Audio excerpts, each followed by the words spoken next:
Zechariah 4:10 sabi, "Do not despise these small beginnings, for the Lord rejoices to see the work begin." Ibig sabihin, hindi ngunit maliit, hindi ngunit maliit pa lang yung puhunan or maliit pa lang yung simula, wag daw nating kamuhian. Okay? Kung meron sa inyong 500 lang ang puhunan, maging faithful ka lang and the Lord will bring the fruitfulness. Alam niyo po, ang problema lang kasi madalas minsan, yung tinatawag nating jackpot mentality. Gusto natin lahat instant. Well, kasi sa panahon ng mga instant noodles, instant load, instant coffee, ang problema pati sa pananampalataya, pati sa negosyo, pati sa pagyaman, pati sa mga career, parang lahat gusto natin instant. Kung walang resulta, we give up easily.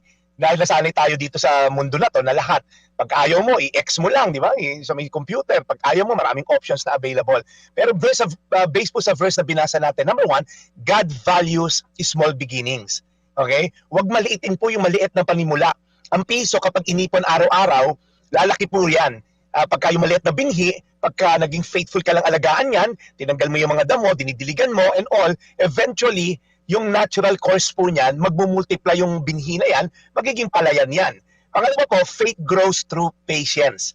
Ito po wala yung karamihang corrupt na politician kasi nga, kung ayaw mong kumita ng maayos, ayaw mong magsilbi sa bayan bilang public servant, wag na tayong maging patient, gusto mo magkamal agad ng malaking halaga sa mali, immoral at illegal na pamaraan. Pero alam niyo po mga taong blessed, yung mga tao talagang nakita yung tinatawag na patience, delayed gratification, yung kanilang paghihintay, naniwala sila that the Lord will bring the fruitfulness based on their faithfulness.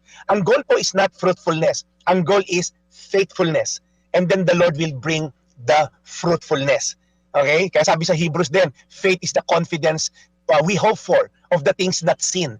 Yung hindi mo nakikita pero naniniwala kang the Lord will bring the harvest. At pangatlo, small seeds through time will bring big harvest. So ang butil ng mustasa, maliit lang, pero nagiging puno po yan eventually kapag naghintay tayo sa tamang panahon.